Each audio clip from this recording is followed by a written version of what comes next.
இந்த மாதிரி மொபைலுக்கு சார்ஜ் போடுற பவர் பேங்க் சீக்கிரம் சார்ஜ் இறங்குற பிரச்சனை இருந்துச்சுன்னா அதை எப்படி சரி செய்யறதுன்னு பாத்திரலாம். அதுக்கு ஃபர்ஸ்ட் இந்த பவர் பேங்க்ல சைடுல இந்த மாதிரி கேப் இருக்கும், அதுல சின்னதா அந்த மாதிரி ஊசியை விட்டு மேல் கவரை கலட்டிடலாம். ஒருவேளை இந்த கவரை கலட்டக்கூடிய டூல்ஸ் இருந்துச்சுன்னா அதை வச்சே கலட்டிருங்க. இது பாத்தீங்கன்னா நம்ம ஃபர்ஸ்டே கலட்டி பார்த்ததுனால கலட்ட கொஞ்சம் ஈஸியா இருக்கு. முத நேரம் கலட்டினீங்கன்னா கொஞ்சம் டைட்டா இருக்கும்.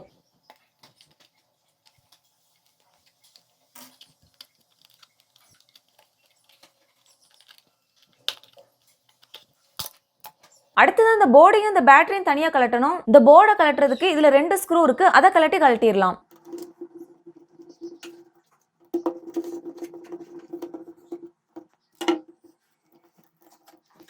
அடுத்தது அந்த பேட்டரியில மாட்டிருக்க 2 ஒயரையும் கலட்டணும். அதுக்கு முன்னாடி இதுக்கு மேல ஓட்டிருக்க அந்த டேப்பை கிழிச்சிடலாம்.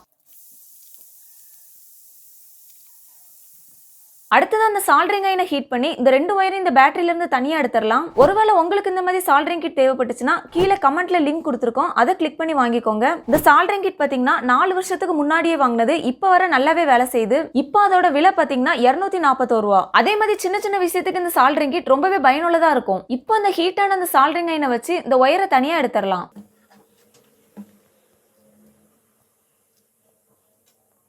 பவர் பேங்க்ல நாளாவ சார்ஜ் சீக்கிரம் இறங்குறதுக்கு இந்த பேட்டரி தான் காரணம். அதனால இந்த பேட்டரியை இப்ப நம்ம மாத்திரலாம். அதனால புது பேட்டரி வாங்குறதுக்கு உங்க ஏரியால உள்ள இதுக்குரிய கடையில காட்டிய புது பேட்டரி வாங்கிடலாம். ஒருவேளை ஆன்லைன்ல வாங்குறதா இருந்தா இந்த பேட்டரியோட நீளத்தை ஃபர்ஸ்ட் அளந்துருங்க. இப்ப பாத்தீங்கன்னா நீளம் 6.5 சென்டிமீட்டர் இருக்கு. அடுத்ததா பேட்டரியோட அகலத்தை அளந்துருங்க. இப்ப பாத்தீங்கன்னா பேட்டரியோட அகலம் 5.5 சென்டிமீட்டர் இருக்கு. அதே மாதிரி பேட்டரியோட தடிமனையும் அளந்துருங்க.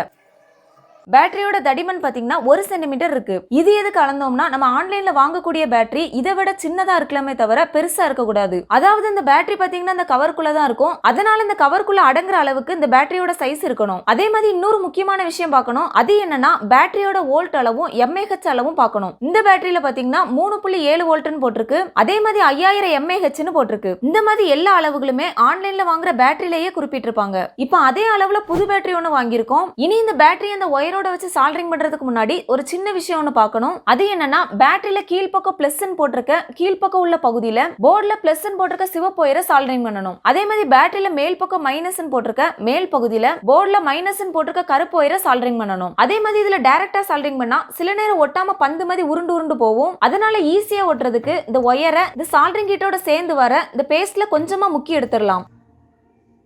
அடுத்ததா சால்டரிங் ஒயரை கொஞ்சமா எடுத்து இந்த 2 ஒயர்லயும் தேய்ச்சி விட்டுறலாம்.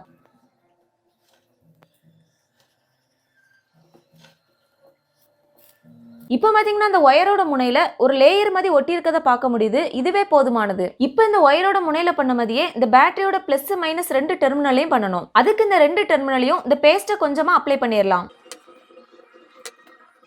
அடுத்ததா சால்டரிங் ஒயரை உருக்கி கொஞ்சமா வச்சிடலாம். இப்போ பாருங்க இந்த முறையில ஒரு பாயிண்ட் வச்சதும் நல்லாவே ஒட்டிக்கிட்டு அதே மாதிரி இன்னொரு டெர்மினலையும் வச்சிடலாம்.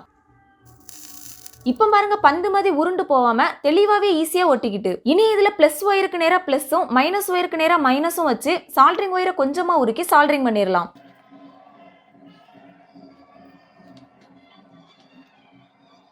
இப்போ பாருங்க கடையில எப்படி நீட்டா ஸ்ட்ராங்கா சால்டரிங் பண்ணுவாங்களோ அதே மாதிரியே ஒரு பாயிண்ட்லயே நம்ம நீட்டா சால்டரிங் பண்ணிட்டோம். அதனால சால்டரிங் பண்ண தெரியாதவங்க இந்த மெத்தட்ல சால்டரிங் பண்ணீங்கன்னா ரொம்ப நீட்டா ஈஸியா சால்டரிங் பண்ணிடலாம். அடுத்ததா இதை எடுத்து நம்ம பழையபடி மாட்டிடலாம். அதே மாதிரி இது ஒரு 10 வருஷம் பழைய பவர் பேங்க்னால இந்த சைட்ல இருக்க காடிலாம் கொஞ்சம் இத்து உடஞ்சிருக்கு. இந்த மாதிரி உடஞ்சா பிரச்சனை இல்ல, நம்ம கவரை மாட்டினதும் ஒரு டேப் போட்டு சுத்திடலாம். ஏன்னா நமக்கு கவர் முக்கியம் இல்ல, நல்ல சார்ஜ் ஏறணும், அதுதான் முக்கியம். இனி இதை எடுத்து பழையபடி இதுல மாட்டிடலாம்.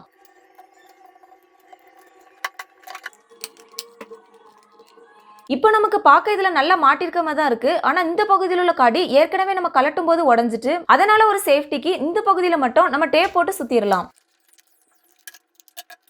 இப்போ பாத்தீங்கன்னா நமக்கு பவர் பேங்க் சூப்பரா ரெடி ஆயிட்டு. இனி இதை நம்ம ஃபுல்லா சார்ஜ் போட்டு செக் பண்ணியே பாத்திரலாம். இப்போ இந்த இண்டிகேட்டர் லைட்ல பாத்தீங்கன்னா பாதி அளவு தான் சார்ஜ் இருக்கிறதா காமிக்குது. அதனால ஃபுல்லா சார்ஜ் ஏற வரை வெயிட் பண்ணலாம். இப்போ இதுல 4 லைட் தொடர்ச்சியா எரியறதுனால ஃபுல்லா சார்ஜ் ஏறிட்டுன்னு உறுதி பண்ணிக்கலாம். அதனால இதை இந்த சார்ஜர்ல இருந்து எடுத்துடலாம். இனி இந்த போனை இந்த பவர் பேங்க்ல எப்படி சார்ஜ் ஏறுதுன்னு மாட்டியே பாத்திரலாம்.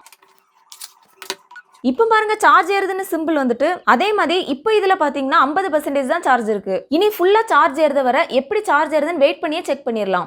இப்போ பாத்தீங்கன்னா ஃபுல்லாவே சார்ஜ் ஏறிட்டு இதை ஸ்கிரீன்ல மேல் பக்கமா பார்த்தாலே தெரியும். அதனால எந்த பேட்டரி சம்பந்தப்பட்ட பொருளா இருந்தாலும் வருடங்கள் ஆக ஆக அதோட குவாலிட்டியை பொறுத்து பேட்டரி கண்டிப்பா போயிடும். அந்த பேட்டரி போயிட்டுன்னு தெரிஞ்சுக்கக்கூடிய அறிகுறி சீக்கிரம் சார்ஜ் இறங்குறது தான். ஒரு கடத்துல சுத்தமா சார்ஜ் கூட ஏறாது. அதனால சீக்கிரம் சார்ஜ் இறங்கக்கூடிய பவர் பேங்க் உங்ககிட்ட இருந்துச்சுன்னா நீங்களே பேட்டரி மாத்தி சரி பண்ணிக்கலாம். அதே மாதிரி சால்டரிங் பண்ணக்கூடிய சால்டரிங் கிட் இல்லைன்னா கமெண்ட்ல லிங்க் கொடுத்துருக்கோம், அதை கிளிக் பண்ணி வாங்கிக்கோங்க.